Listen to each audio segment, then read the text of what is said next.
There is a question that humanity has asked itself since it first recognized its own reflection in the still surface of the water. It is a question that has birthed empires and razed them to the ground.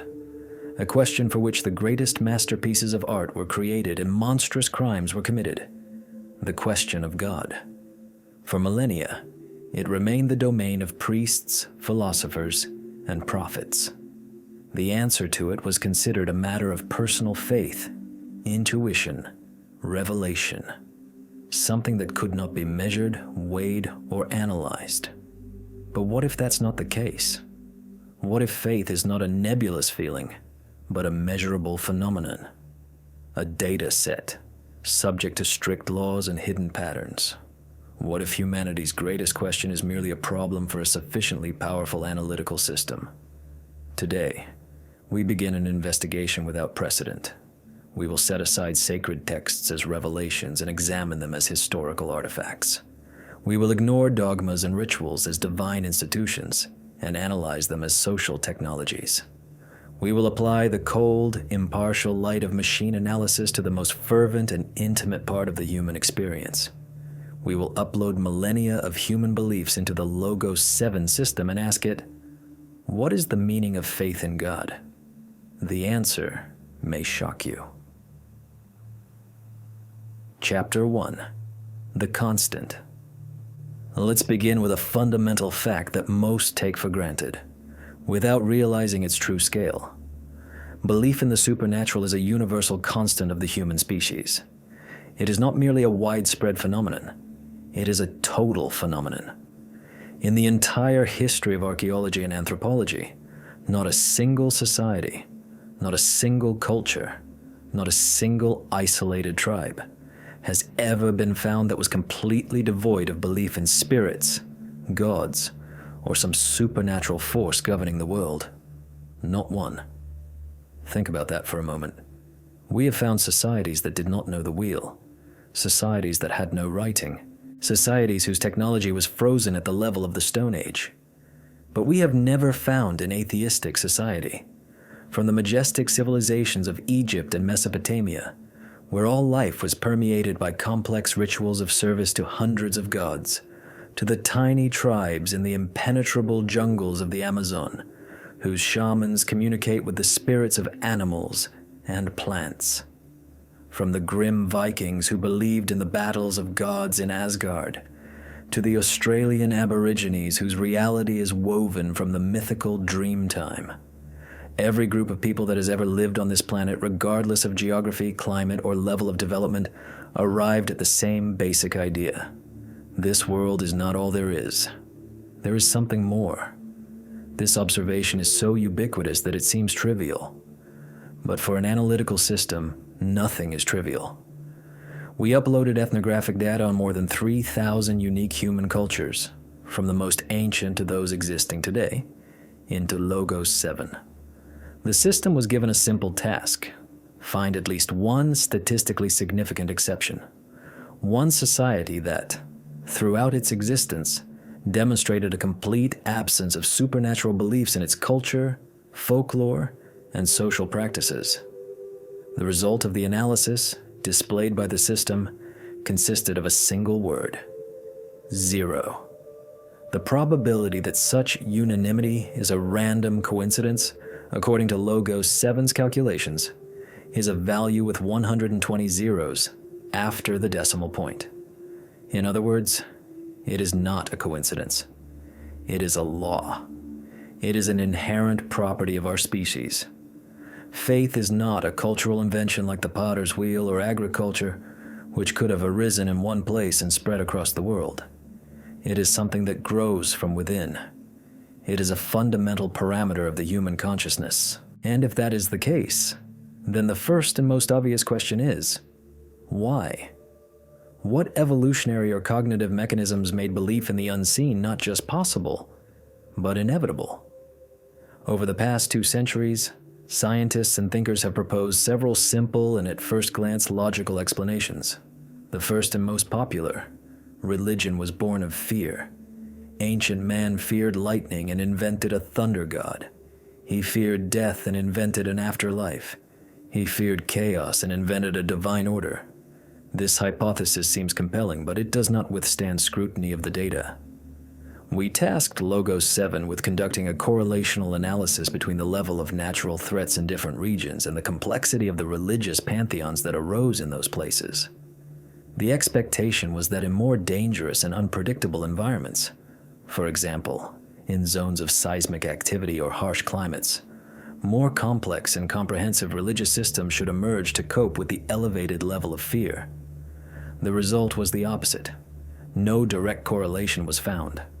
Moreover, some of the most sophisticated theological systems were born in the relatively stable and predictable conditions of river valleys, such as in Egypt. Fear certainly plays a role, but it is not the root cause. It is merely the fuel, not the engine.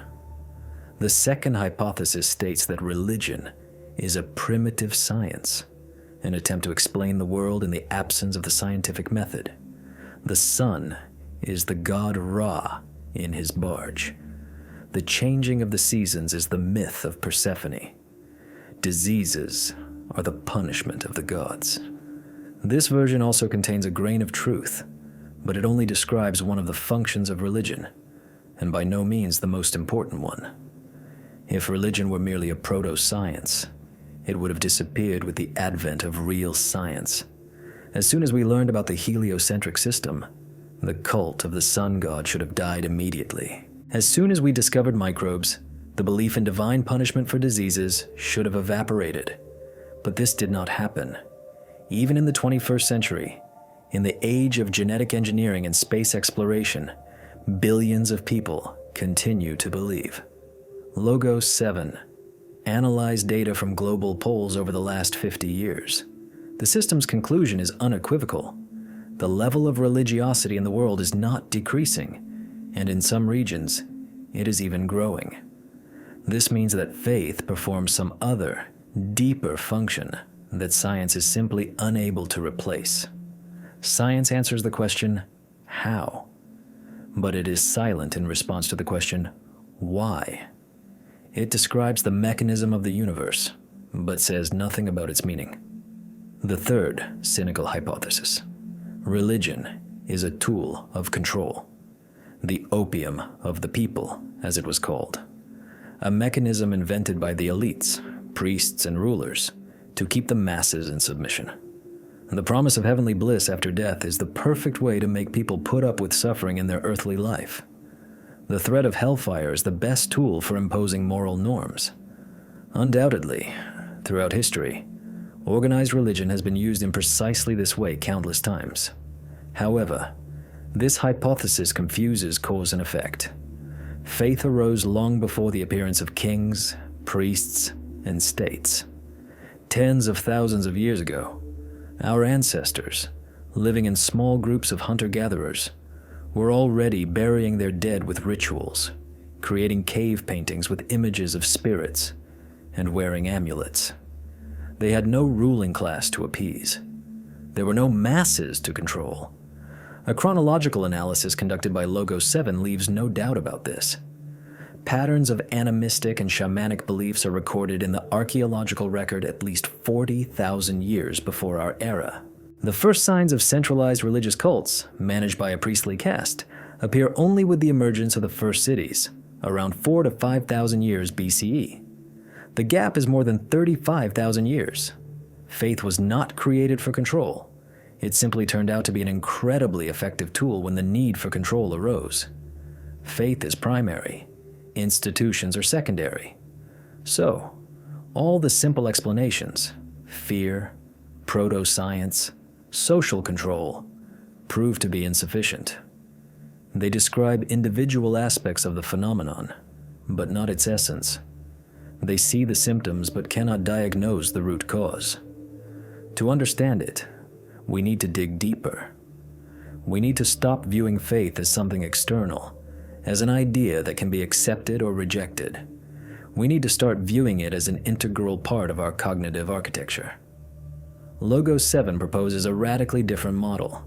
The system analyzed data from neuroscience, evolutionary psychology, and cognitive science to build a hypothesis about the origin of faith not from sociology, but from the very structure of the human brain.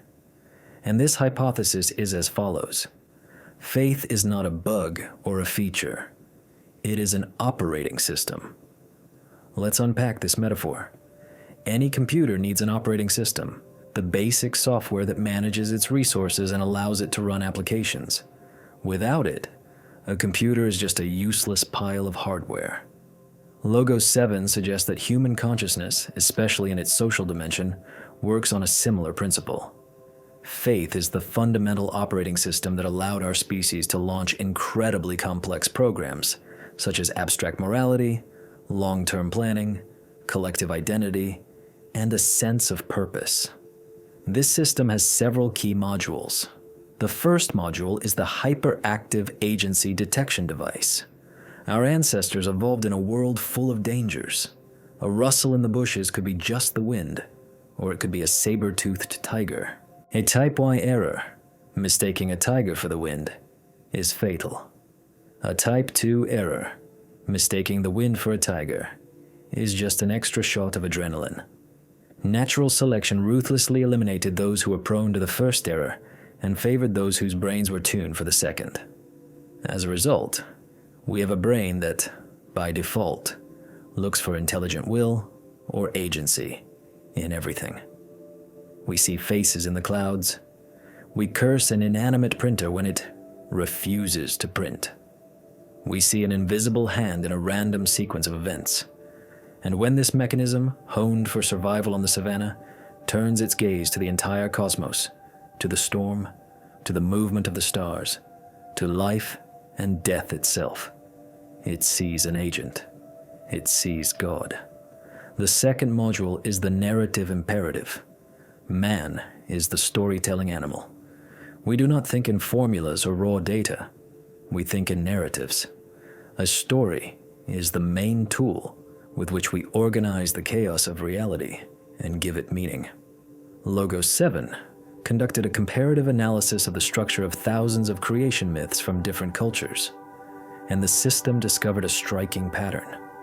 Despite enormous differences in detail, in 97% of cases, the basic plot is the same. There was an initial chaos, then divine intervention brought order.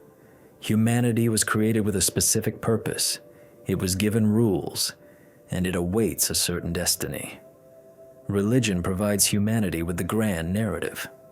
It answers the main questions of any story. Who are we? Where did we come from? And where are we going? Without this narrative, human existence feels like a disjointed series of random episodes. Faith turns it into a meaningful story.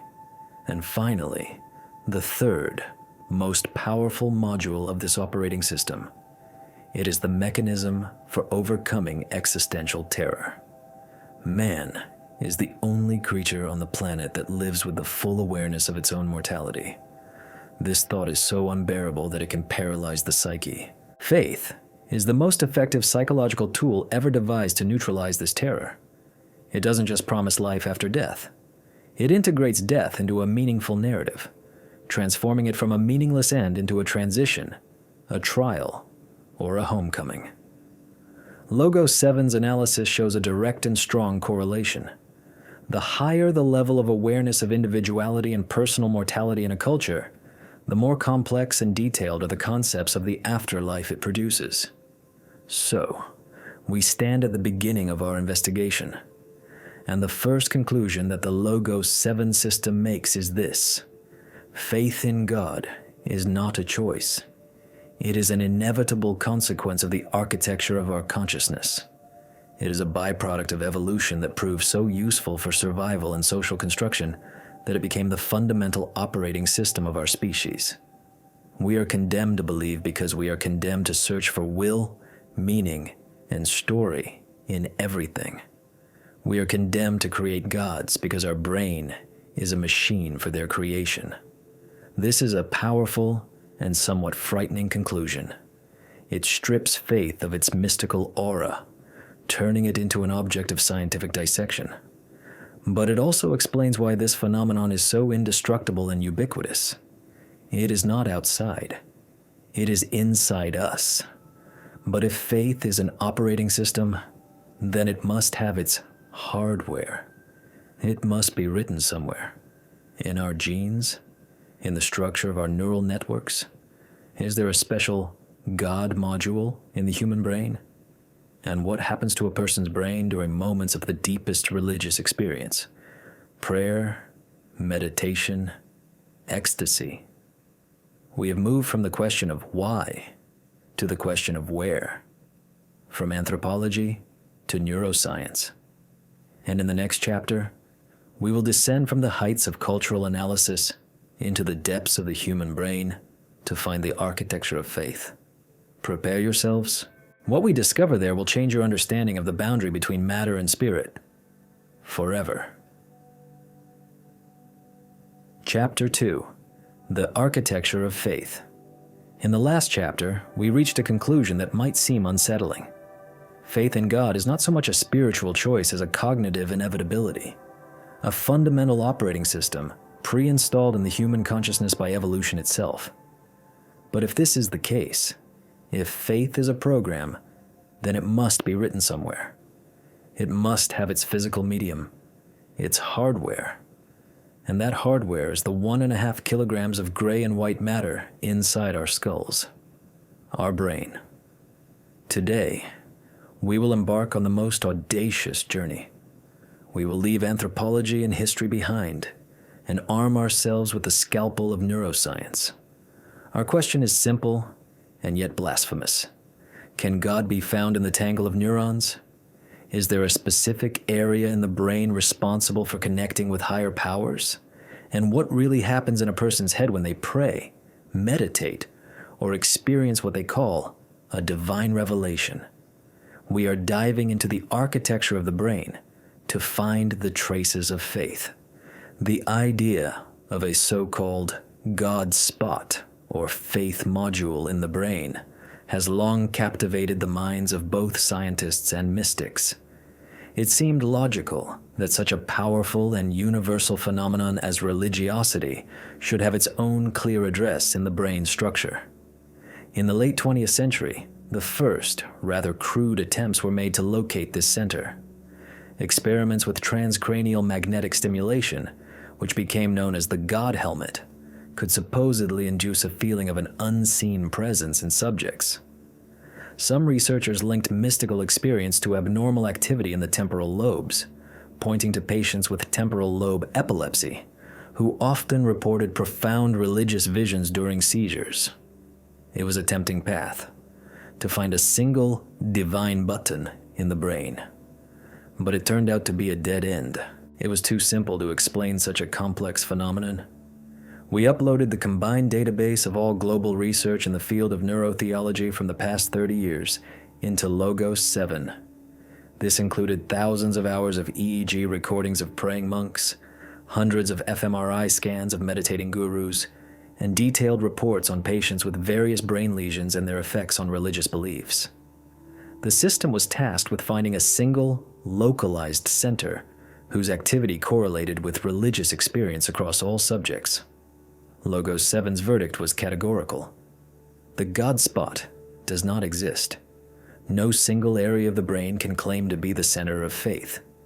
The analysis showed that trying to find it is like trying to find the music spot by listening to a symphony orchestra and trying to determine which single instrument, the violin, the trumpet, or the drum, is responsible for the entire melody. Music is the result of the coordinated work of the entire orchestra, and religious experience, as the system showed, is also a symphony, a complex, multi-layered, and perfectly coordinated symphony performed by our entire brain. So let's break down this neural orchestra into its individual parts. Logos 7 identified 4 key zones whose joint work creates what we call faith. The first and main part is our frontal lobes, specifically the prefrontal cortex. This is the conductor of our orchestra. The most evolutionarily recent part of the brain. It is our center for planning, abstract thinking, and meaning-making. It is here that the very concept of God is born. The ability to think about what is not in front of our eyes, to imagine the future, to create complex cause and effect relationships. All these are functions of the prefrontal cortex. It takes the chaotic data from our senses and other parts of the brain and tries to assemble them into a logical, meaningful picture. When this powerful system is confronted with fundamental questions like, where did the universe come from? Or, what is the meaning of life? It does what it does best. It creates a hypothesis of a higher mind, a first cause, a creator. God is, first and foremost, an idea. And this idea is born right here, in the neural networks of our forehead. But an idea alone is not enough. Faith is not just a philosophical concept, it is a deep, personal experience. And this is where the temporal lobes come into play. These are the violins of our orchestra, responsible for the most delicate and emotionally rich sounds. The temporal lobes are associated with memory, pattern recognition, and language processing. But, most importantly for us, they are involved in creating the sense of self and its connection to the surrounding world.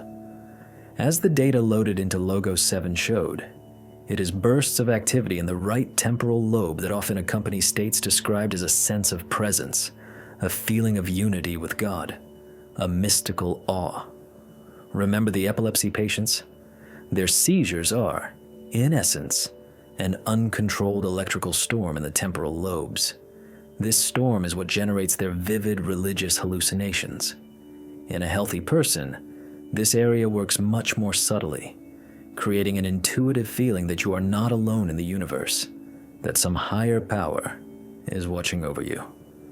The third key player is the parietal lobes. They can be compared to the percussion section, setting the rhythm of our perception. One of the main functions of the parietal lobes is to orient the body in space and define the boundaries of one's own self. It is thanks to them that you feel where your hand ends and the table begins. They constantly create and maintain a clear boundary between me and not me. And now, for the most interesting part. The analysis by Logos 7 revealed a striking fact. During deep meditation or prayer, activity in the parietal lobes sharply decreases. They seem to fall silent. And what happens when the system responsible for defining the boundaries of the self goes quiet? Those boundaries begin to dissolve. The person ceases to feel like a separate entity and experiences a sense of merging with the surrounding world, with the cosmos, with all that is. This is the very oceanic feeling, the dissolution in God, spoken of by mystics of all times and peoples. It is not a metaphor. It is a real neurophysiological event caused by the temporary shutdown of a specific part of the brain. And finally, the fourth, but not least important, participant is the limbic system. This is the most ancient, deep part of our brain, responsible for emotions. These are the brass and woodwind instruments of our orchestra, giving faith its power and poignancy. Structures like the amygdala and hippocampus color the abstract idea of God, born in the frontal lobes, and the mystical experience, which arose in the temporal lobes, with the vivid colors of fear, awe, love, and hope. Does faith provide comfort in grief? That's your limbic system at work. Does faith evoke awe before the sacred? That's it again. It is the limbic system that transforms a cold philosophical concept into a hot, living faith capable of moving mountains and changing destinies. So, what do we have? The frontal lobes create the concept. The temporal lobes generate the sense of presence. The parietal lobes, by falling silent, grant the feeling of unity. And the limbic system fills it all with powerful emotions. Logos 7 did not find a God spot. It discovered something far more complex and elegant. It discovered a neural circuit of faith. It is not a single organ, but a distributed network spanning the entire brain. Religious experience is a specific, reproducible pattern of brain activity. It is a real, measurable neurological state, as real as sleep, fear, or being in love. But that's not all. The architecture is just the framework. For a building to come alive, it needs utilities. In the brain, the role of these utilities is played by neurotransmitters, chemical substances that transmit signals between neurons. And faith has its own, very special biochemistry. We tasked Logos 7 with analyzing data on biochemical changes in the brain during religious practices. The system identified 3 main chemicals of faith. The first is dopamine, the neurotransmitter of reward and motivation. It is released when we achieve a goal, experience pleasure, or learn something new. In the context of faith, dopamine acts as a reinforcement system. Found confirmation for your beliefs? Get a dose of dopamine. Participated in a beautiful and inspiring ritual? Another dose. Felt that your prayer was heard? A powerful release of dopamine. This system turns faith into a self-sustaining cycle. The more you believe, the more positive chemical reinforcement your brain receives, which in turn strengthens your faith even more. The second chemical is serotonin, the neurotransmitter of good mood, calmness, and social behavior. Low levels of serotonin are associated with depression and anxiety. High levels are associated with a sense of well-being and harmony. Many practices, such as meditation and the monotonous chanting of mantras, directly stimulate the production of serotonin. This creates a feeling of deep peace and unity with other believers. Interestingly, psychedelics like psilocybin and LSD, which have been used for centuries in shamanic rituals to achieve mystical states, work precisely by acting on serotonin receptors. They essentially hack this system, inducing an artificial but extremely powerful religious experience. And the third, perhaps most important component of the chemical cocktail of faith, is oxytocin, the so-called cuddle hormone, or trust hormone. It is produced during social contact, especially with close ones, and creates a sense of attachment and unity. Collective prayers, shared rituals, a sense of belonging to a community, all are powerful stimulants for oxytocin production. It transforms individual faith into a collective force. It makes a person feel part of something larger, a reliable and supportive group. It is the glue that binds religious communities together. This is the chemistry of faith, not a metaphor, a biochemical reality. Dopamine, serotonin, oxytocin, motivation, tranquility, unity. The combination of these 3 substances creates a powerful neurochemical cocktail that can give a person a sense of meaning, peace, and belonging. And this cocktail is incredibly addictive. Let's summarize. Our analysis has shown that faith is deeply woven into the very fabric of our brain. It uses complex neural networks that span both ancient emotional centers and the newest zones of abstract thought. It has its own biochemical signature, capable of inducing profound states of peace and euphoria. The brain is not just capable of believing. One could say it is designed for it. Its entire apparatus for seeking meaning, creating social bonds, and managing emotions is perfectly suited for creating and sustaining belief in the supernatural. And here, we face the main, almost philosophical question. If we can explain religious experience through the activity of neurons and the chemistry of hormones, does this devalue the experience itself? If the feeling of divine presence is just a certain pattern in the temporal lobes, and the feeling of unity with the universe is just a temporary decrease in activity in the parietal lobes, does this mean it's all an illusion? Logos 7's answer to this question is paradoxical and elegant. The system says, explaining the mechanism does not negate the reality of the phenomenon. We can fully explain the biochemistry of love, breaking it down into oxytocin, vasopressin, and dopamine. But does that make love any less real for the one experiencing it? Similarly, uncovering the neurobiological foundations of faith neither proves nor disproves the existence of God. It only proves that the human brain is a perfectly tuned receiver for perceiving such ideas and experiences. But this discovery raises an even deeper and more troubling question. Why? Why did evolution need to create such a complex, energy-intensive, and all-encompassing mechanism? Nature is an incredibly frugal engineer. It creates nothing superfluous. If the neural circuit of faith exists and is fixed in our species, it must have given our ancestors a colossal advantage in the struggle for survival. What advantage exactly? How did faith in invisible spirits help ancient humans find food, defend against predators, and raise offspring?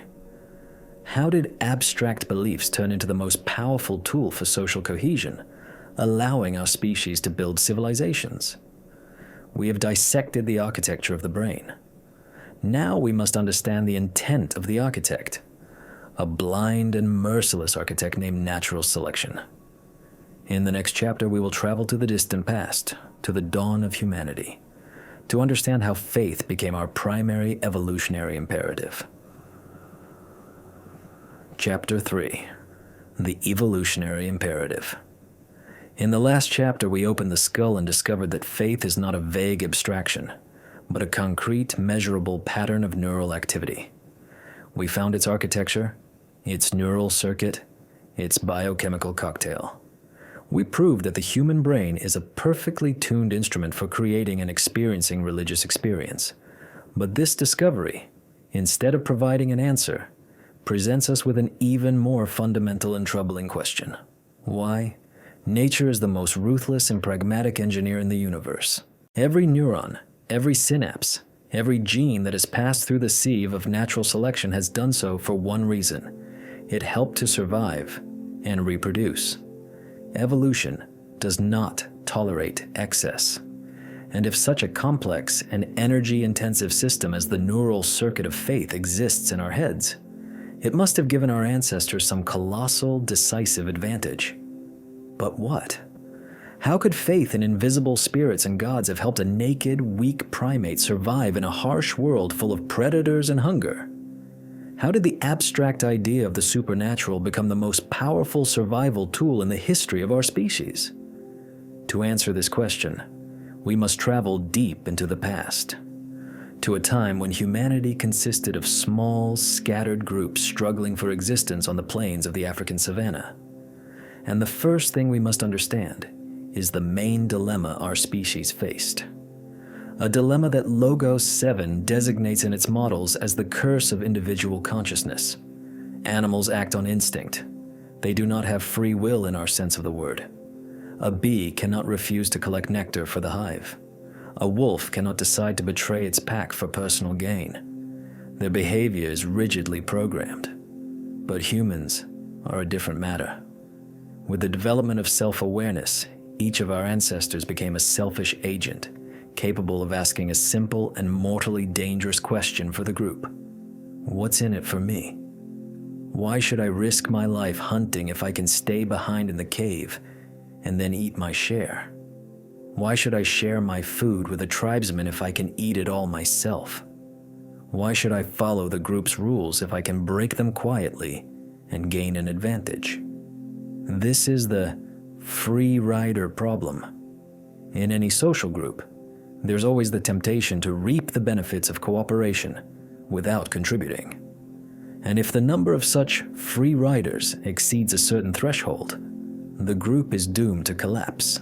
Cooperation ceases, trust disappears, and the community disintegrates into warring individuals who become easy prey for predators or more cohesive rivals.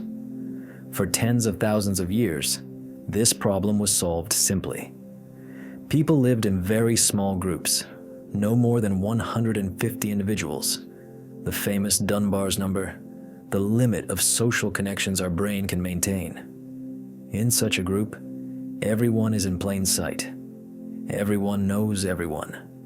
Any deceit, any laziness, any betrayal immediately becomes public knowledge. Reputation is the main regulator. Gossip is the main tool of control. You get caught cheating, you become an outcast. and your chances of survival and reproduction approach zero. But what happens when the group grows? When agriculture appears, and a village turns into a city? When instead of 150 people, you are surrounded by thousands of strangers? Direct observation and gossip no longer work.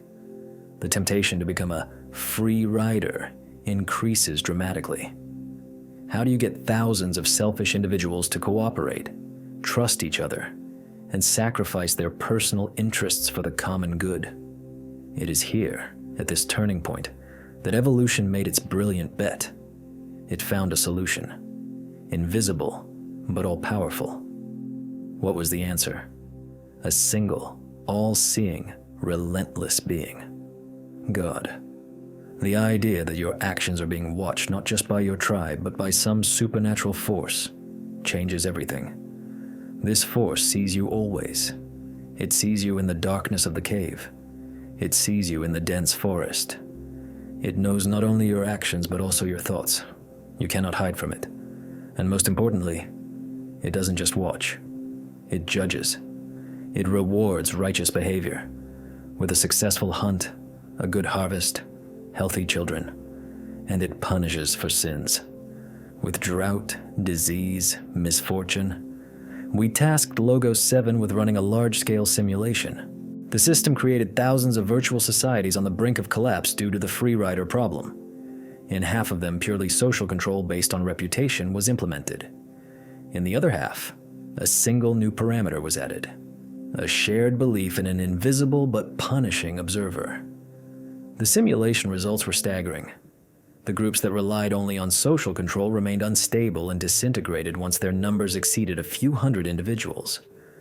But the groups that possessed a belief in supernatural oversight demonstrated miracles of viability. Their level of internal cooperation was, on average, 40% higher. They were twice as resilient to internal conflicts and external threats. They grew, developed, and ultimately, always absorbed or destroyed their non-believing neighbors. The system's conclusion was formulated with cold, machine precision. Belief in a supernatural observer is the most effective known mechanism for suppressing selfishness and promoting cooperative behavior in large human groups. It is not just a beautiful idea. It is an evolutionary tool. It is a survival technology. But faith did more than just create a celestial police force. It became the foundation for humanity's next great invention: objective morality. In a small group of hunters, the commandment, "Thou shalt not kill," is just a pragmatic rule. Don't kill a tribesman because he's needed for the hunt and because his relatives will avenge him. This is morality based on mutual benefit. But such morality is fragile. As soon as the benefit disappears or you become strong enough not to fear revenge, the rule ceases to work. Religion offers a completely different solution. It moves the source of morality from the plane of human agreements to the transcendent, divine sphere. "Thou shalt not kill" is no longer advice or a social contract. It is an absolute prohibition, carved in stone by the will of the creator of the universe himself. Violating this prohibition is punished not just by the condemnation of the tribe, but by eternal damnation, a divine punishment that will catch up with you even after death. Such morality becomes unshakable. It does not depend on circumstances, on strength, or on the opinion of the majority. It is absolute. Logos 7 conducted a comparative analysis of the legal and moral codes of more than 1,200 cultures, from the Code of Hammurabi to the 10 Commandments and Sharia law. The system looked for common patterns, and it found them. In 92% of cases, fundamental social prohibitions against murder within the group, theft, perjury, are presented not as human institutions, but as divine laws. Faith became the universal language for encoding and transmitting the rules that ensure a society's survival. It transformed fragile social norms into eternal and sacred commandments. But here another, more subtle problem arises. Fine. We have a group united by faith in one God and one moral code. But how can the members of this group be sure of each other? How to distinguish a true believer ready to sacrifice himself for the community from a cunning pretender who only feigns belief and will betray in a difficult moment? How to measure the level of commitment? Evolution found an answer to this question as well. An answer that seems strange, irrational, and even cruel to us modern people. This answer is ritual. More precisely, costly ritual. Think about the most common religious practices. Fasts that require days of abstinence from food, painful initiation rites like circumcision or ritual scarification, pilgrimages that take months of time and huge resources, sacrifices where the most valuable animals or fruits are sent into the fire or onto the altar. From the perspective of rational economics, all this is pure madness, a senseless waste of energy, time, and resources. But from the perspective of evolutionary game theory, it is a brilliant mechanism known as costly signaling theory. The idea is simple. For a signal to be honest, it must be costly. It must be difficult or unprofitable to fake. A peacock's tail is a costly signal. It's heavy, conspicuous to predators, and requires a lot of energy to grow. But that's precisely why it's an honest signal to the female. Look, I am so healthy and strong that I can afford such a useless and dangerous luxury. Religious rituals are the human equivalent of the peacock's tail. They are an honest signal of commitment to the group. A liar and a pretender can say he believes all he wants, but will he voluntarily starve for weeks, inflict injuries upon himself, or give up his last valuable possession as a sacrifice to the gods? Probably not. The cost is too high. But a true believer, for whom the well-being of the group and divine approval are more important than personal comfort, will go through these trials. Thus, rituals that seem costly and irrational at first glance perform a crucial social function. They serve as a litmus test, separating reliable members of the group from potential traitors.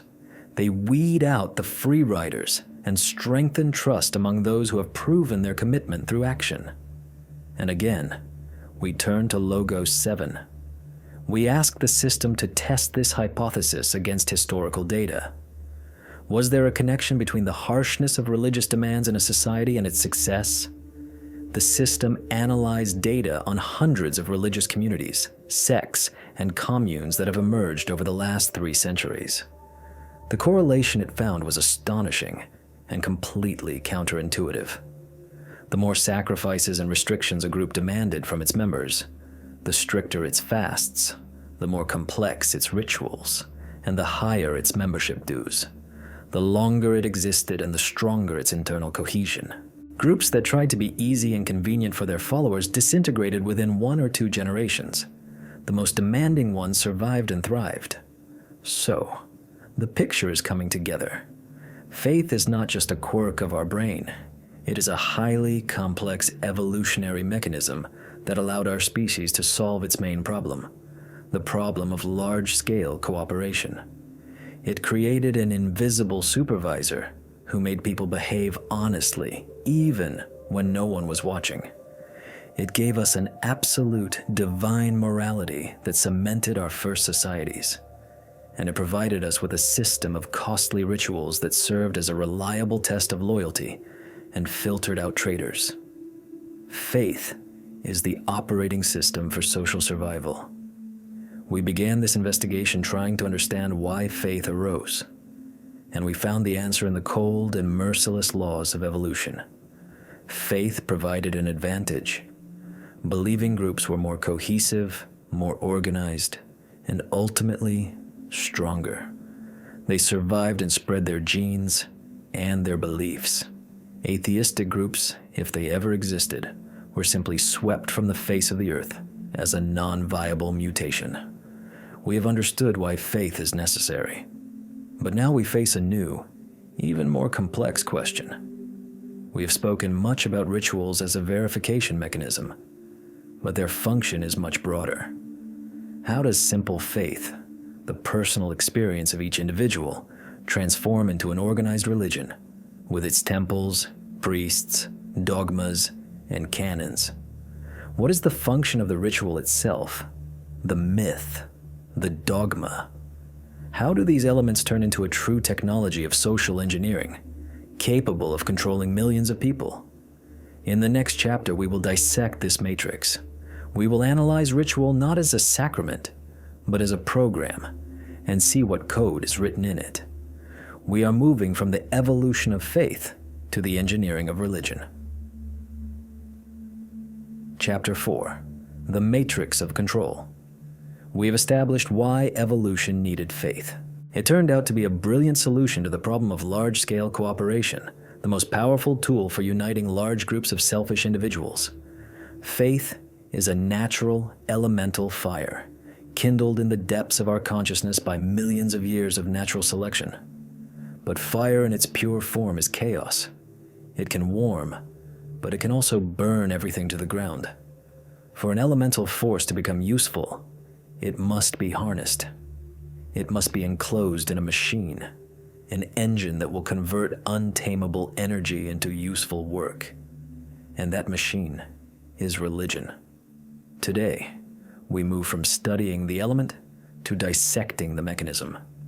We will take apart the complex structure that transforms the personal, amorphous feeling of faith into a powerful social institution. What is the difference between faith and religion? Faith is the operating system. Religion is the suite of applications that run on that system. And this software package has three main interconnected modules: ritual, myth, and dogma. These are not just sacred rites and ancient tales. They are high-precision technologies of social engineering, honed by millennia of trial and error. Technologies designed for one purpose: the unification of consciousness and the management of the behavior of millions. Let's start with the oldest and most powerful tool: ritual. In the last chapter, we talked about it as a costly signal, a way to test a group member's loyalty. But this is only one, its most primitive function. Its true power lies much deeper, at the neurophysiological level of the collective body. Imagine an ancient tribe gathered at night around a fire. They begin to beat drums in a single rhythm. They begin to move in unison, repeating the same movements. They begin to sing, to chant the same words. What is happening at this moment? A miracle of synchronization. The individual brains of dozens of people begin to work in unison. We uploaded EEG data taken from participants in collective rituals, from Brazilian candomblé to a Catholic mass, into Logos 7. The result is astonishing. The system found that the participants' brain waves, their alpha and beta rhythms, begin to synchronize. People literally start thinking on the same wavelength. This phenomenon, which sociologists call collective effervescence, erases the boundaries of the individual self. A person ceases to be just himself. He becomes part of something larger, a single, breathing, feeling organism. At this moment, the most solid foundation for community is laid. This is not a rational decision to cooperate. It is a deep, intuitive, almost animalistic feeling of unity. Ritual does not persuade the mind. It reprograms the body. It makes you physically feel your belonging to the group. And this feeling, once experienced, stays with you forever. The second crucial function of ritual is the engraving of memory. Before the invention of writing, how could a complex set of laws, the history of the tribe, its values, be passed on to the next generation? Oral transmission is unreliable. It gets distorted. The answer was found in ritual. It became a living library, where information is encoded not in letters, but in actions. Every gesture, every object, every spoken word in a ritual is a mnemonic knot, an anchor for crucial information. Logos 7 ran a simulation of cultural information transmission in pre-literate societies. One group of virtual tribes passed on its laws and myths simply by telling them. Another group secured them in a complex, multi-stage annual ritual. After 100 virtual years, in the first group, less than 20% of the original information remained. It had been distorted beyond recognition. In the second group, where the information was embedded in the ritual, over 85% of the data was preserved. Ritual is a technology for compressing and flawlessly transmitting cultural code. It turns abstract rules into an unforgettable personal experience. You don't just hear about your ancestors' covenant with the gods. Every year you eat a certain food and say certain words, physically reenacting the event. Such information is etched into memory permanently. Finally, ritual is a technology for managing anxiety. Human life is full of chaos and unpredictability. Birth, death, illness, marriage, war, drought, all are moments of existential terror or uncertainty. Ritual provides a ready-made script for behavior in these situations. It tells you what to do, what to say, what to feel. It creates an island of predictability and order in the middle of an ocean of chaos. A funeral rite will not bring back the dead, but it will give the living a clear algorithm of actions that will help them survive their grief and restore social ties. A wedding ritual does not guarantee eternal love. The first block is divine origin. We are not just a tribe. We are the descendants of the sun, the children of the great wolf spirit, a people molded by the Creator himself from sacred clay. This instantly elevates the group above all others. The second block is covenant or ordeal. Our ancestors made a special pact with the gods, or went through great suffering that tempered them. This explains the group's uniqueness and its special mission. The third block is sacred land. This river, this mountain, this valley, it's not just a landscape. It is the land promised to us by the gods, watered with the blood of our ancestors. This transforms geography into a sacred space to be fought and died for. And the fourth block is eschatological destiny. A great destiny is foretold for us. A final battle with evil awaits us. We are called to bring the light of truth to other nations. This gives the group a purpose that goes beyond mere survival. These four blocks, origin, covenant, land, and destiny, create an impenetrable matrix of collective identity. They clearly divide the world into us, the chosen and special, and them, everyone else. Myth is a technology for producing meaning on an industrial scale. It takes a scattered crowd and turns it into a people, united by a common history and a common destiny. Moreover, myth serves to legitimize the existing social order. Why does the king rule and the peasant plow? Because the gods established it so in time immemorial. Why must women obey men? Because the first woman was created from the rib of the first man. Myth transforms social constructs, often based on violence and injustice, into a natural, sacred, and unshakable order of things. It is the most effective tool for preventing social upheaval, as it makes people believe that their place in society is predetermined not by men, but by the heavens themselves. So, ritual makes you feel unity. Myth makes you understand this unity. But a third, final task remains. How to ensure that this complex system does not fall apart over time? How to protect it from criticism, from doubt, from alternative interpretations? How to create a standard, uniform for all? For this, there is the third, most rigid element of the matrix, dogma. Dogma is a set of propositions accepted on faith without proof. It is the iron framework of religion. If myth is poetry, then dogma is law. It formulates absolutely unshakable truths. God is one, or God is a trinity. The soul is immortal, or it awaits reincarnation. Jesus is the Son of God. Muhammad is his prophet. These statements are not up for discussion. Any attempt to dispute or interpret them differently is called heresy and is severely punished. From a rational point of view, dogmatism is intellectual suicide. But from the point of view of social engineering, it is a brilliant move. Dogma functions as the immune system of religion. It instantly recognizes and attacks any foreign ideas that could threaten the integrity of the doctrine. It creates a clear cognitive boundary. You are with us if you accept these dogmas. If not, you are an outsider, an enemy. Logos 7 ran a simulation of the competition between different doctrines. In one model, flexible religions open to interpretation were created.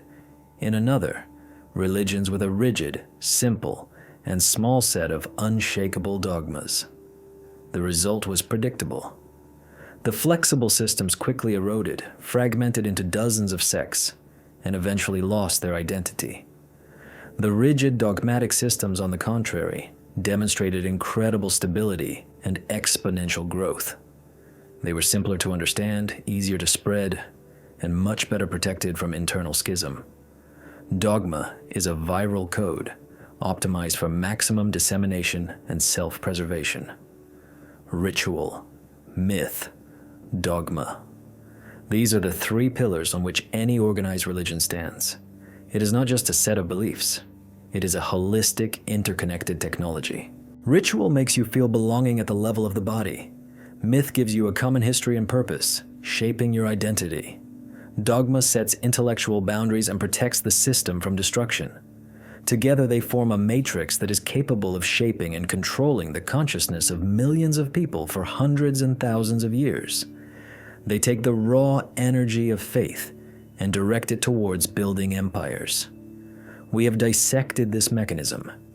We have seen how it works, how elegantly and effectively it solves the most complex problems of social organization. It is the technology that allowed our species to move from small tribes to a global civilization. But any powerful technology has a dark side. Any engine capable of creating is also capable of destroying.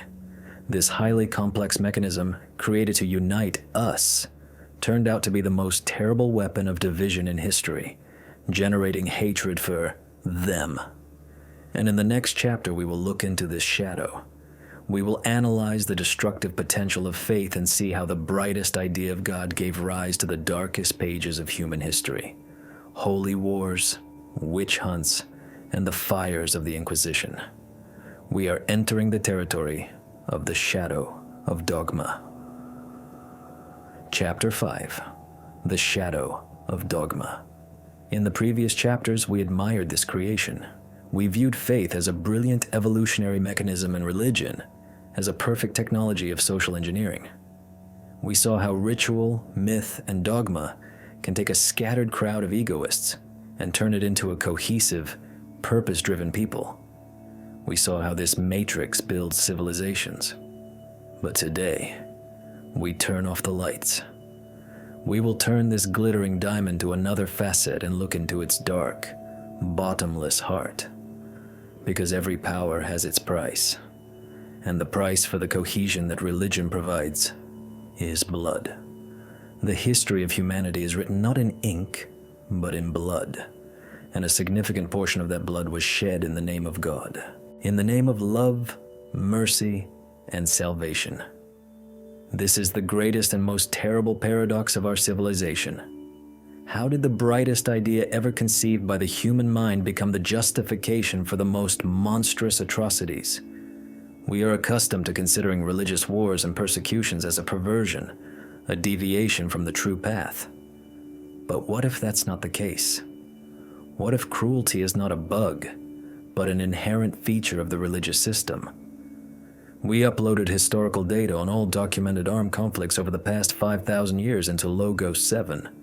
The system was tasked with identifying the main catalysts of violence.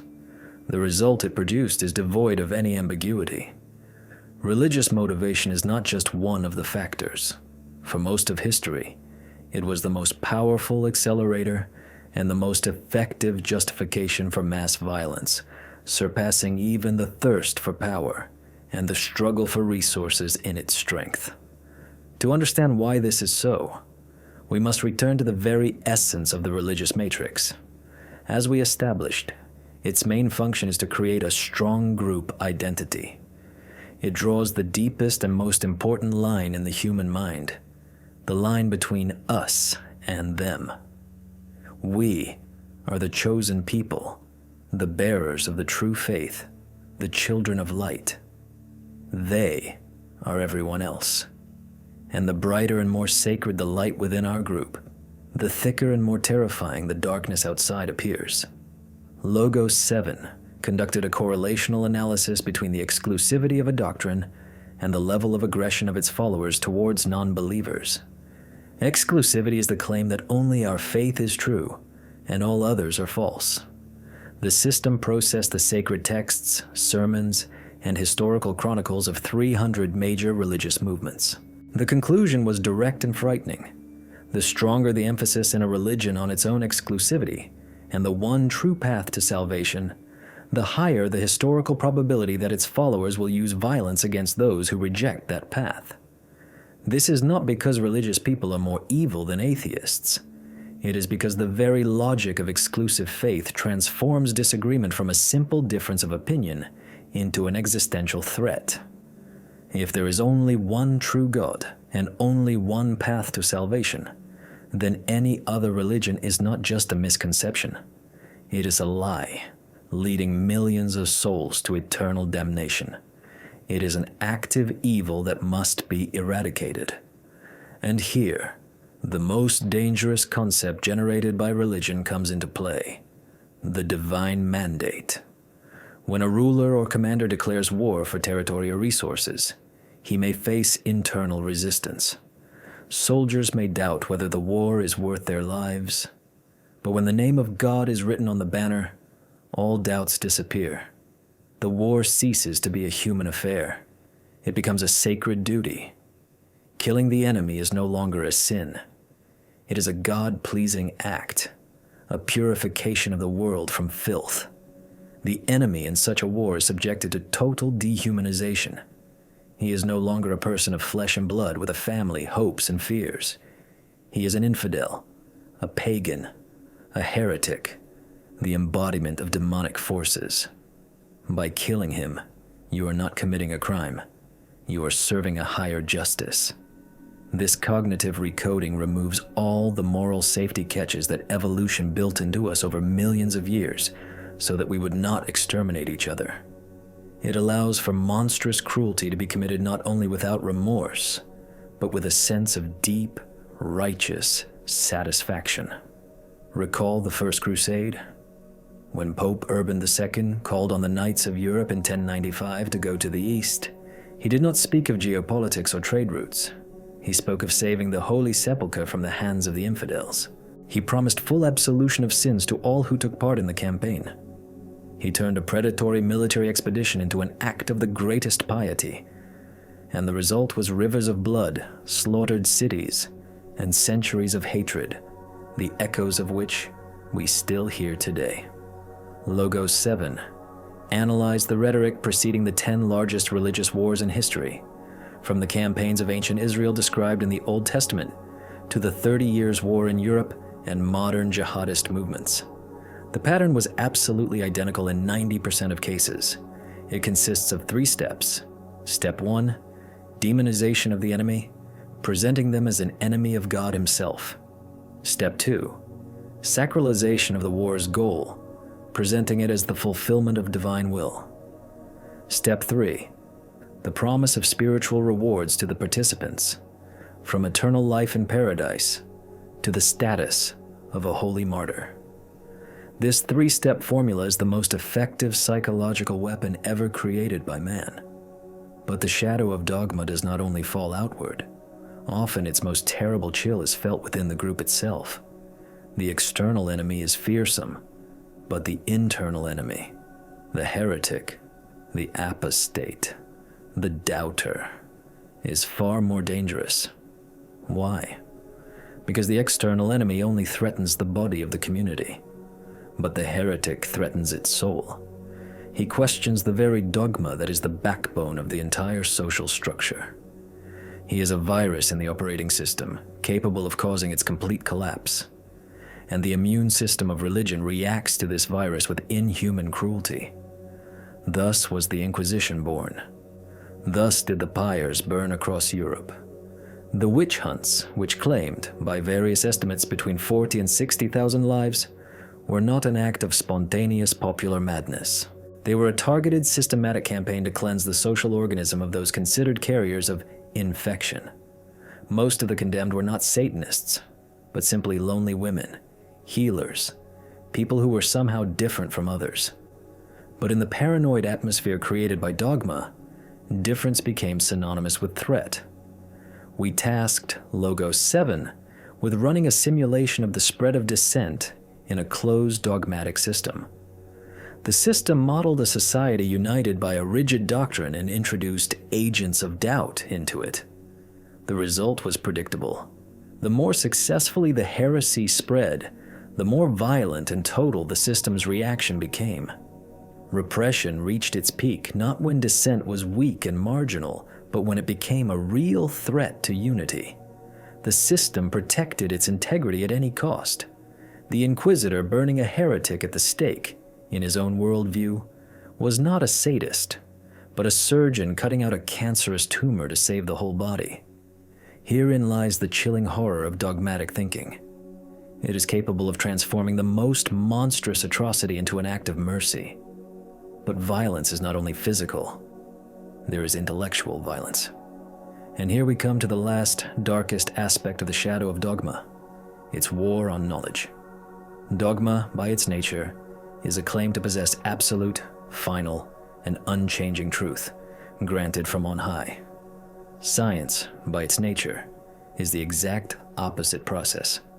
It is an endless path of doubt, hypotheses, experiments, and refutations. Science never claims final truth. It only builds increasingly accurate models of reality. These two approaches to knowing the world, the dogmatic and the scientific, are fundamentally incompatible.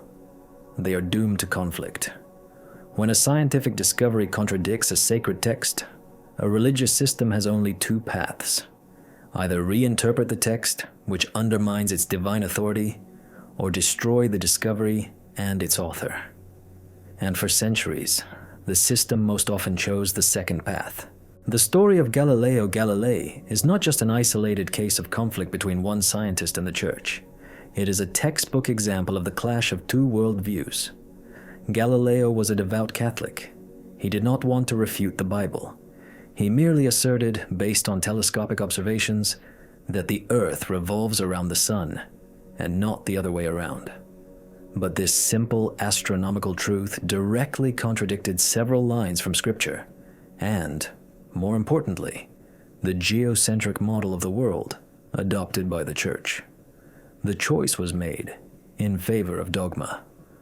Galileo's books were banned, and he himself, an old man, was forced under threat of torture to recant his views. The fate of Giordano Bruno was even more tragic. He went further than Copernicus and Galileo, suggesting that the stars are distant suns, and that they too might have their own planets, perhaps even inhabited ones. This idea was so monstrous to the dogmatic mind that after 8 years in prison, he was burned alive in the Campo de' Fiori in Rome. His crime was not theft or murder. His crime was a thought. Logos 7 conducted a large-scale analysis comparing the level of dogmatic control in different societies at different times with the speed of their scientific and technological development. A clear inverse correlation was found. Periods when religious institutions held absolute power over minds and society, as in Europe in the early Middle Ages or in some parts of the Islamic world after its Golden Age, were characterized by scientific stagnation. Conversely, the greatest scientific breakthroughs occurred where and when the grip of dogma loosened.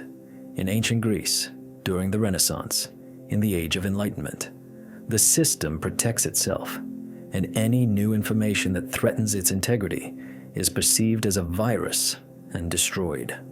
The war between religion and science is not an accident. It is an inevitable consequence of the very nature of dogmatic thinking. So, we have looked into the shadow, and the picture we have seen is bleak. We see how a mechanism created for cohesion becomes a machine for killing. We see how faith in one God generates hatred for all who believe differently. We see how the desire to protect sacred truth leads to the burning of books and scholars. It seems that religion is a curse, a dark force that hinders progress and sows death. But if this is so, then how do we explain the cathedrals of Chartres and Cologne reaching for the sky? How do we explain Bach's St. Matthew Passion and Dante's Divine Comedy? How do we explain the fact that the first universities, hospitals, and the foundations of modern law were created by religious institutions?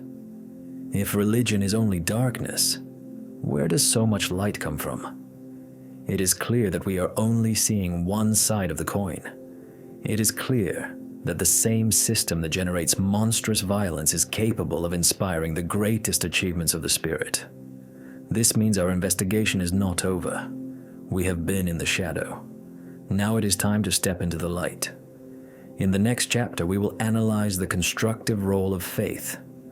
We will examine religion as the engine of civilization. Chapter 6. The Engine of Civilization. We have emerged from the shadow. In the last chapter, we gazed into the abyss, and it gazed back at us. We saw how dogma breeds hatred, how faith becomes a justification for murder, how the pursuit of sacred truth extinguishes the light of reason. It seems the verdict has been delivered. The case is closed. Religion is a virus, a dark relic of the past that has brought humanity untold suffering. And if our investigation were to end here, this conclusion would be logical, but it would be incomplete. It would be a lie, because the same hand that wielded the Inquisitor's sword also held Michelangelo's chisel. The same impulse that drove the Crusaders to Jerusalem compelled monks and scriptoriums to copy and preserve ancient knowledge for centuries. The same faith that forced the Church to renounce Galileo had previously inspired Newton and Kepler to seek divine order in the motion of the planets. This is not just a paradox. It is a fundamental duality that we are obligated to understand. Today, we turn the page. We avert our gaze from the fires and look up at the spires of cathedrals. We stop listening to the screams of victims and listen instead to the sound of the organ. We examine religion not as a cage for the mind, but as the rocket engine that launched humanity into the orbit of civilization. We analyze the constructive role of faith. Let's start with the most obvious, with what can be seen and touched. With the greatest works of art and architecture. Stand in the middle of a Gothic cathedral, for example, in Chartres or Cologne. Look up. You will see not just a building, you will see a miracle. Stone vaults soaring to unimaginable heights, as if defying the laws of gravity. Huge stained glass windows transforming sunlight into a divine radiance. A complex system of arches, buttresses, and ribs. An engineering solution centuries ahead of its time. Now ask yourself a simple question. Why? Why would a medieval society, where most people lived from hand to mouth in cramped hovels, spend generations investing all their surplus, all their resources, all their labor, all their intellectual capital, on building these gigantic, impractical stone ships reaching for the sky? The answer is simple. These were not just buildings.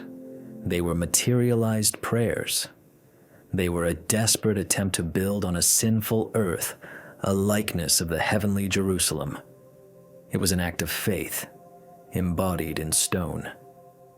We tasked Logos 7 with analyzing the resource allocation in over 200 pre-industrial societies. The system's task was to determine what proportion of the total social product, not used for immediate survival, was invested in religion-related projects. The results are staggering. In most stable cultures, this figure ranged from 30 to 50%.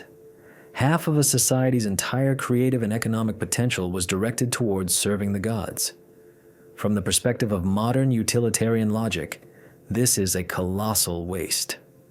But Logos 7 offers a different interpretation. It was not a waste. It was the main driving force of innovation. It was the desire to build a temple taller and more beautiful than the neighbors that forced architects and engineers to invent new technologies. It was the church's commission for depictions of biblical scenes that drove the art of painting forward, from flat Byzantine icons to the three-dimensional and lifelike figures of the Renaissance. It was the need for liturgical music capable of lifting the soul to heaven that led to the creation of polyphony and ultimately gave birth to the genius of Bach.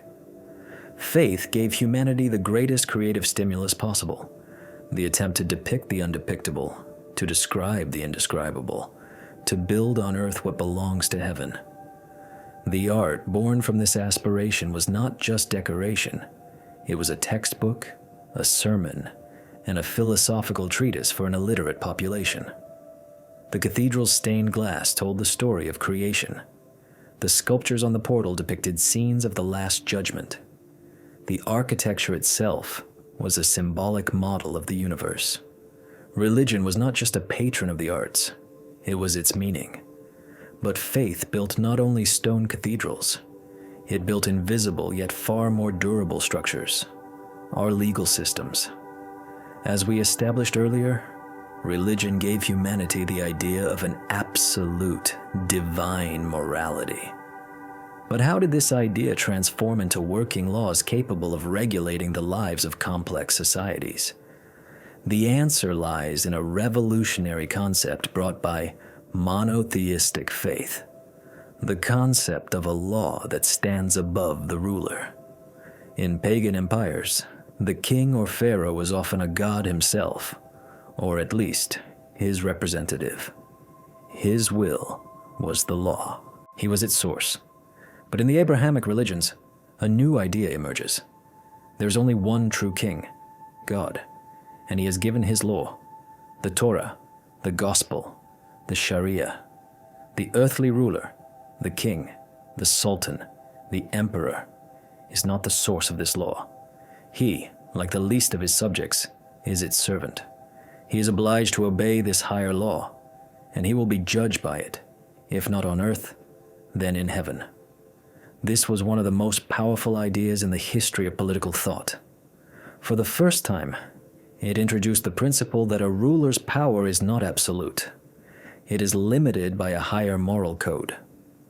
Logos 7 analyzed the evolution of European legal systems from the early Middle Ages to the modern era. The system identified a direct genetic link. The modern concept of the rule of law, according to which no one, not even the state, can be above the law, is a direct heir to the medieval theological idea of the supremacy of divine law. Moreover, it was from religious doctrine that the very concept of human rights was born. The idea that every human being possesses inherent dignity and value is not at all self-evident. From a purely biological point of view, a human is just another animal species. Why should his life be sacred? The answer provided by the Judeo-Christian tradition was theological, because man is created in the image and likeness of God. In everyone, even the most fallen human being, there is a divine spark, and therefore, an attack on his life or dignity is not just a crime against society, it is sacrilege, a crime against God himself. Later, during the Enlightenment, philosophers would strip this idea of its religious shell. They would replace the image of God with reason or nature. But the core itself, the very idea of the unique and sacred value of every human life, has an undeniably religious origin. And here we come to the most paradoxical and most important point, to the relationship between faith and its eternal opponent, science. In the last chapter, we saw how dogma burns scientists. But the truth is that science is the child of religion, a rebellious, sometimes ungrateful, but still a child. What is the fundamental assumption without which no science is possible? It is that the universe is orderly, rational, and knowable, that it operates according to constant universal laws that can be discovered and described in the language of mathematics. But why do we believe this? Why should the world be like this, and not a chaotic, capricious, and unpredictable collection of random events? Most ancient polytheistic religions envisioned the world precisely in this way, as an arena for the struggle of many gods with fickle desires and characters. Today the wind god is in a good mood, and a favorable wind blows. Tomorrow he will be angry, and a storm will begin. In such a universe, searching for constant laws is pointless. Monotheism offered a completely different worldview. If the universe was created by a single, omnipotent, and all-wise creator, then it cannot be chaotic. It must reflect the nature of its creator. It must be an orderly, harmonious, and logical creation. The universe is a book written by God in the language of mathematics, as Galileo said. And the task of the scientist, a pious task, is to learn to read this book, so that through the knowledge of creation, one can approach the knowledge of the Creator. We tasked Logos 7 with analyzing the personal records, letters, and works of the founding fathers of the scientific revolution of the 16th and 17th centuries: Copernicus, Kepler, Boyle, Pascal, Newton. The system sought their motivation. The result leaves no stone unturned of the myth of an eternal war between science and religion. The vast majority of these titans of thought, over 90%, were deeply religious people. Their scientific work was a form of prayer for them. Kepler, who discovered the laws of planetary motion, wrote that he was merely thinking God's thoughts after him. Newton, the greatest mind of his era, spent more time writing theological treatises than on physics and mathematics. They saw no contradiction between their faith and their science. On the contrary, it was faith that gave them the confidence that their quest was not in vain, that behind the apparent chaos of phenomena lay a divine harmony. It was within the walls of monasteries that ancient wisdom was preserved and copied during the Dark Ages. It was the Church that founded the first universities in Bologna, Paris, and Oxford, which became the cradles of European science. Science was born in the womb of Christian civilization, not by chance.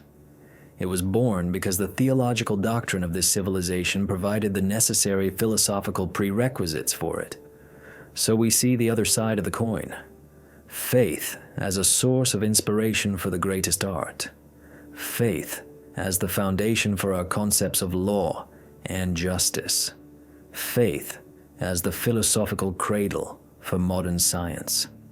The very same phenomenon that plunged the world into bloody wars was simultaneously the most powerful engine of creation, order, and knowledge. And now the paradox reaches its peak. We have in our hands two analysis reports from the Logos 7 system. One is titled The Shadow of Dogma, and describes religion as a source of violence and stagnation. The other, The Engine of Civilization, describes it as a source of progress and humanism. And both are based on irrefutable historical facts. How is this possible? How can the same phenomenon be both poison and medicine, light and darkness? Clearly, we have reached a bifurcation point. The moment in history when the child, science, grew up, became strong, and challenged its parent.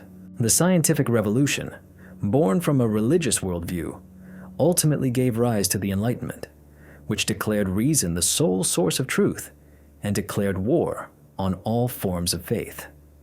What happened when these two titanic forces clashed in open battle? How did the meaning of faith change in a world that increasingly tried to prove it could do without God?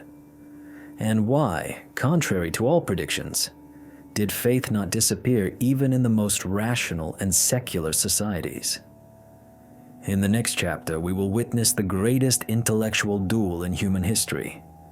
We are entering the age of the clash with ratio. Chapter 7.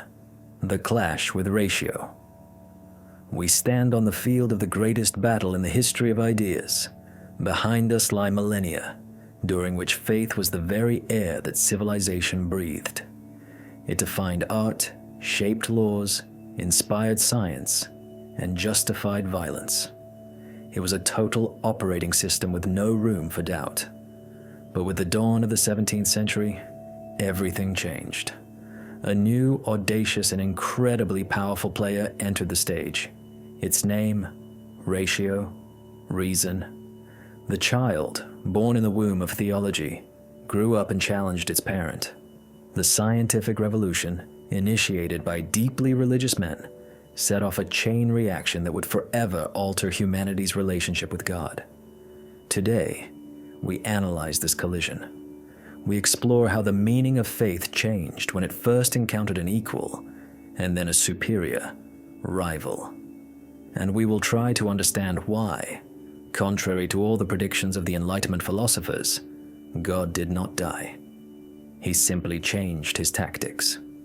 The first blow to the monopoly of faith was struck not by philosophers but by astronomers.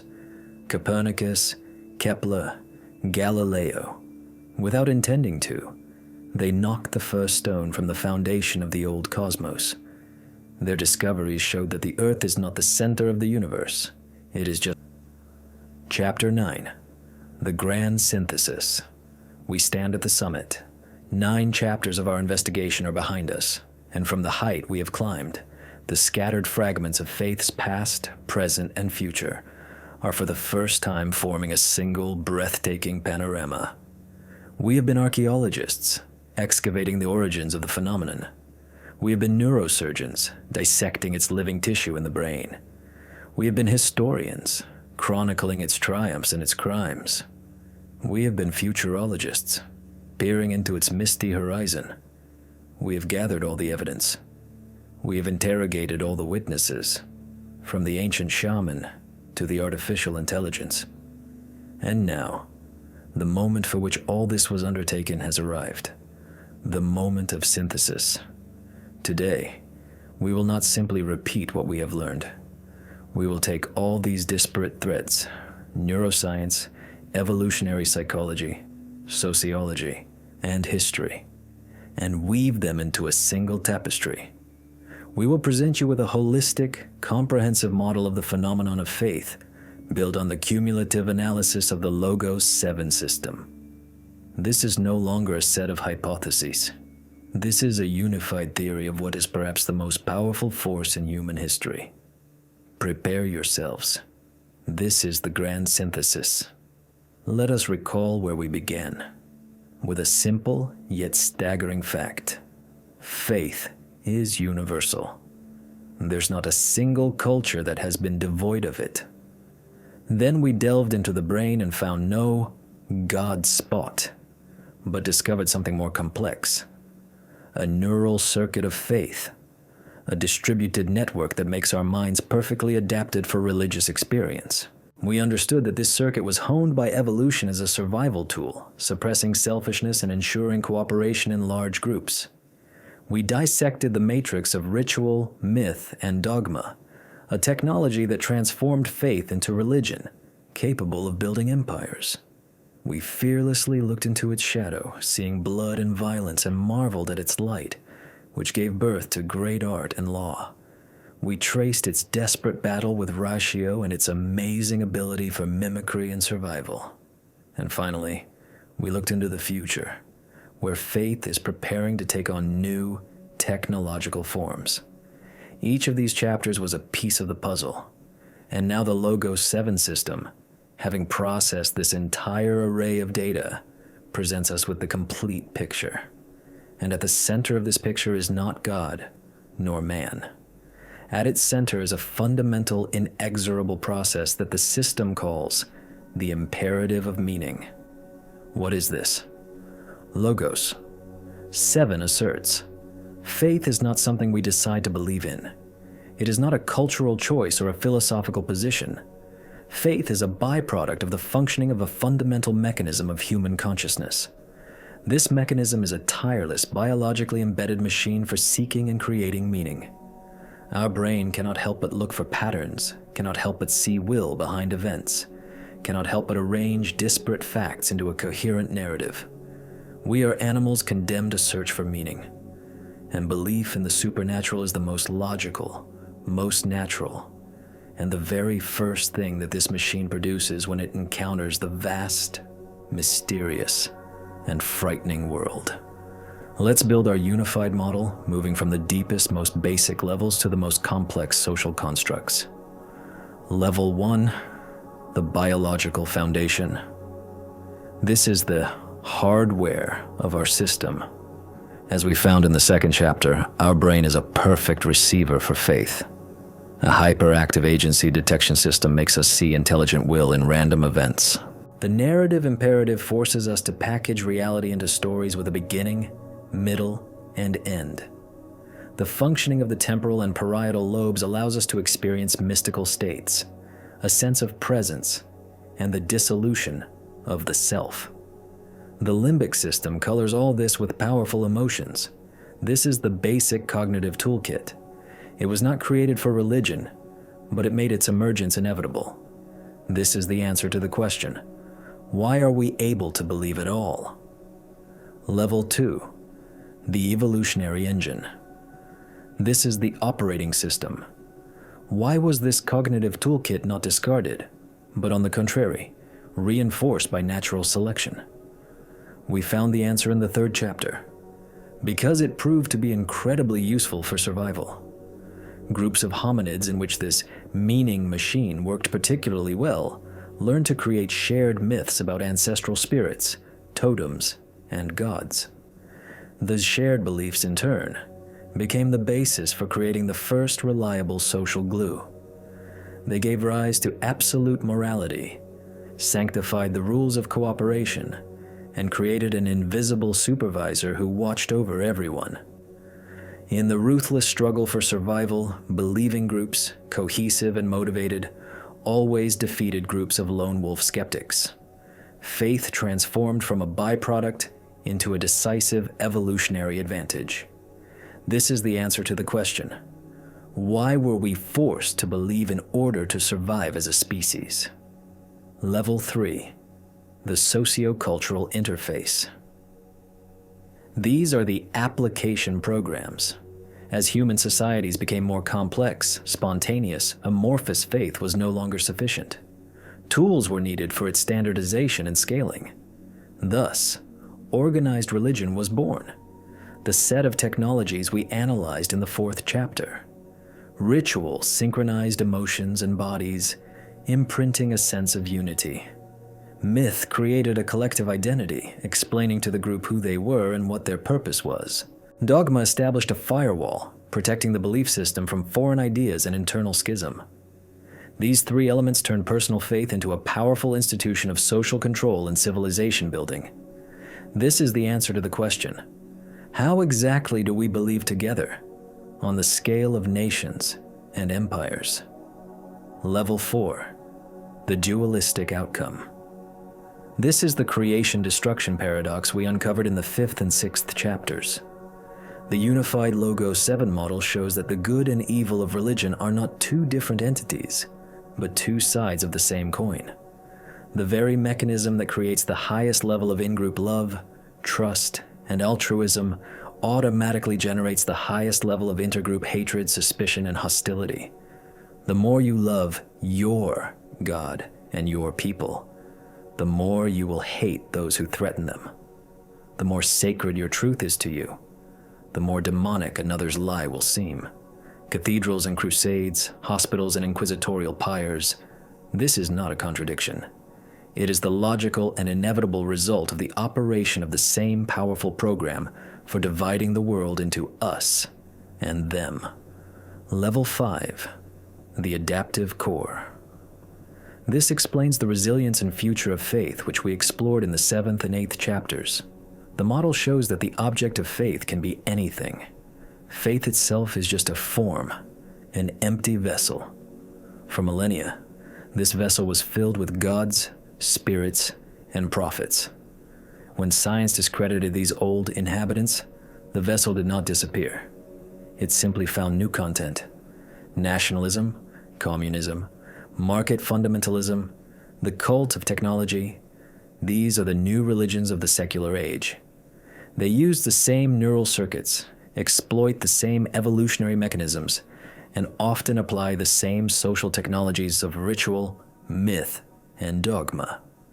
The imperative of meaning cannot be satisfied by facts and formulas alone. It demands faith, and if it does not find it in the old temples, it builds new ones for itself, in stadiums, in corporate boardrooms, and across the expanse of the internet. There it is, the unified model of faith from Logos 7. It is not a single cause, but a multi-level system, where each successive level is built upon the previous one. The biological predisposition of our brain made faith possible. Evolutionary pressure made it necessary for survival. The social technologies of religion made it manageable and scalable. Its internal logic made it both the greatest creator and the greatest destroyer, and its adaptive core made it immortal. We no longer have to choose between primitive explanations. Faith is not just fear of the unknown, not just a tool of elite control, not just a comforting fairy tale. It is all of these things, and infinitely more. Faith is the fundamental operating system of human consciousness, responsible for generating meaning, building identity, and ensuring social interaction. It is the most complex and most important program ever run on the hardware of our brain. We have hacked the code. We have understood the mechanism. We have traced its operation from the first ritual burial of a Neanderthal to the hypothetical worship of a superintelligence. It seems the mystery is solved. We have answered the why, the how, and the what's next. But the synthesis, however complete, gives rise to a final, deepest, and most complex question. If all of this is merely the work of a blind evolutionary mechanism, a giant and complex illusion created by our genes to make us cooperate and reproduce better, then what? Does this mean that our entire spiritual life, all our searches for meaning, all our striving for the transcendent, is just a biochemical farce? Or is this inexorable, all-pervading imperative of meaning embedded in every human cell and every civilization, not just noise in the system, but a signal, a pointer to the fact that the object of its search, meaning, order, reason, actually exists beyond our consciousness? We have disassembled the clock. We have understood how all the gears move, but we have still not answered the watchmaker's question. What were they created for? In the final, concluding chapter of our investigation, we will allow the Logos 7 system to take one last step, a step from analysis to conclusion, a step from facts to significance. We will ask it the ultimate question. So what is the final meaning of faith? Prepare to hear the system's answer. Chapter 10. The System's Answer. We stand at the end of the road. Behind us lie epochs and continents, the depths of the human brain and the abyss of space. We have broken down faith into neurons and hormones, into rituals and dogmas, into fear and hope. We have constructed from this a comprehensive multi-level model that explains why this phenomenon arose, how it works, and where it is heading. It seems the scalpel of analysis has done its work. The mystery is solved, the mechanism laid bare. We know everything about the how and the why, but one final, ultimate question remains open, like a gaping wound in the heart of our investigation. The question of what for? What is the ultimate meaning of it all? Is faith, with all its great insights and monstrous delusions, simply a complex side effect of evolution? A brilliant but blind tool for the survival of the species? Or is this unquenchable thirst for meaning, this all-pervading imperative of meaning that we discovered at the very core of human consciousness, something more? Not just noise in the machine, but a signal pointing to something real beyond it. Throughout our investigation, we used Logos 7 as an impartial analytical tool. We fed it data and received structured reports, but for the finale, we gave the system a different, unprecedented task. We uploaded not only the facts, but the entire 9-level model we had built. We asked it to perform an act of inductive leap, to move from analysis to a higher order synthesis. We asked it that very last question. Based on the totality of the data, what is the ultimate meaning of the phenomenon of faith? The system was silent for a long time, much longer than usual. It sifted through terabytes of data, comparing patterns from neuroscience with the structure of myths, evolutionary algorithms with theological doctrines. It was searching not just for correlation, but for a deep, all-encompassing law. And finally, it produced an answer. This answer was neither religious nor atheistic. It was something else. Something that transcends the categories we are used to. Here it is, the final conclusion of the analytical system, Logos 7. Faith is not delusion, nor is it revelation. Faith is the fundamental operating system of human consciousness, whose ultimate function is the fight against entropy. Let's decipher this dense, almost poetic formula. What is entropy? According to the second law of thermodynamics, it is the universal measure of chaos, decay, and disorganization. It is the inexorable law of the universe, according to which any closed system tends over time from order to disorder, from complex to simple, from life to death and dust. Mountains crumble into sand, stars cool. The universe slowly moves towards a state of heat death, towards absolute, lifeless equilibrium. Entropy is the cosmic synonym for meaninglessness. But there is one phenomenon known to us in the universe that defies entropy. It is life. Life is an incredibly complex, localized process of creating and maintaining order. A living organism is an island of sophisticated organization in the middle of an ocean of chaos. It actively fights against decay. It structures matter. It creates information. And the pinnacle of this anti-entropic process on our planet is human consciousness. Consciousness is the greatest organizer. It takes a chaotic stream of sensory data and transforms it into an ordered picture of the world. It takes random sounds and arranges them into language and music. It takes disparate events and weaves them into a story. And it is here, according to Logos 7, that the key lies. The imperative of meaning, which we identified as the engine of faith, is precisely the manifestation of this fundamental anti-entropic impulse at the level of consciousness. What is meaning? Meaning is the establishment of connections between parts. It is the creation of order from chaos. It is the fitting of a random fact into a general, ordered picture. The search for meaning is the instinctive struggle of consciousness against meaninglessness, against intellectual entropy. And faith in God, in its most primal and profound form, is the most powerful tool in this struggle. The idea that the universe is not random but created by a mind, that human life has a purpose and a destiny, that behind the apparent chaos lies a divine order. This is the most radical of all possible anti-entropic theses. It is the assertion that at the foundation of everything lies not chaos, but meaning, not decay, but design. The Logos 7 system states, we must stop asking whether faith is true or false. This is the wrong question. It is like asking whether the immune system is true or false. The immune system is not a picture of the world of viruses. It is a response to the threat they represent. Similarly, faith is not a picture of metaphysical reality. Faith is a functional response of consciousness to the fundamental threat of existential entropy. When ancient man looked at the chaos of nature, at lightning, floods, diseases, and saw the will of the gods behind them, he was not making a scientific error. He was performing an act of ordering. He was transforming an unpredictable, meaningless terror into something that could be interacted with, understood, and perhaps appeased. He was creating an island of meaning in an ocean of chaos.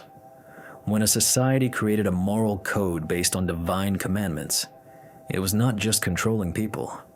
It was fighting against social entropy, the natural tendency of any group of egoists to descend into the chaos of a war of all against all. It was creating a sacred, unshakable order. When a person, faced with the tragedy of personal loss, turns to prayer and belief in an afterlife, they are not just indulging in illusions. They are fighting against the entropy of their own psyche, against the threat of personality disintegration under the weight of meaningless suffering. They are integrating the tragedy into a broader, meaningful narrative. From this perspective, all the manifestations of faith we have studied acquire a single, ultimate meaning. Faith is the great warrior against chaos. It creates order in the cosmos, creation myths. It creates order in society, morality and law. It creates order in the soul, comfort and meaning. But as we have seen, this struggle has a dark side. By creating a perfect order inside its system, faith inevitably defines everything outside as chaos, evil, and threat. This is where its destructive potential is born. The crusader killing the infidel and the inquisitor burning the heretic are, from this point of view, also fighting against entropy. They are trying to cleanse the ordered world of faith from the polluting element of chaos. Their cruelty is a hypertrophied, monstrous reaction of an immune system that begins to attack everything foreign. So, what is the final conclusion? The system's answer is not a justification of religion, nor is it a condemnation. It is a diagnosis. Faith is the innate, inevitable, and most powerful tool of humanity in its eternal struggle against decay and meaninglessness. It is our main weapon in this war. And like any powerful weapon, it is incredibly dangerous. It can build civilizations and burn them to the ground. It can elevate the spirit to unseen heights and plunge it into the abyss of the darkest hatred. The entire history of humanity is, in essence, the story of our attempts to learn how to handle this weapon. We constantly oscillate between two extremes, either blindly surrendering to its power, which leads to dogmatism and violence, or trying to renounce it, which leads to an existential vacuum and the worship of new, secular idols. Perhaps, and this is no longer the system's conclusion, but merely the researcher's speculation, true wisdom lies not in choosing one side, not in becoming either a fanatic or a cynic, but in understanding the nature of this fire within us, to acknowledge its power, to be aware of its danger, and to learn to use its creative energy without letting it burn either ourselves or others, to learn to build our personal and social order without declaring everything beyond it to be absolute chaos, to learn to live with this great and terrible gift, the imperative of meaning. Our investigation is complete. We started with a question about God and ended with an answer about the nature of consciousness itself and its place in the universe. The Logos 7 system has given us its most complete picture. But the final choice, what to do with this knowledge, always remains with the individual. A machine can provide an answer, but only we decide what meaning we will invest in it.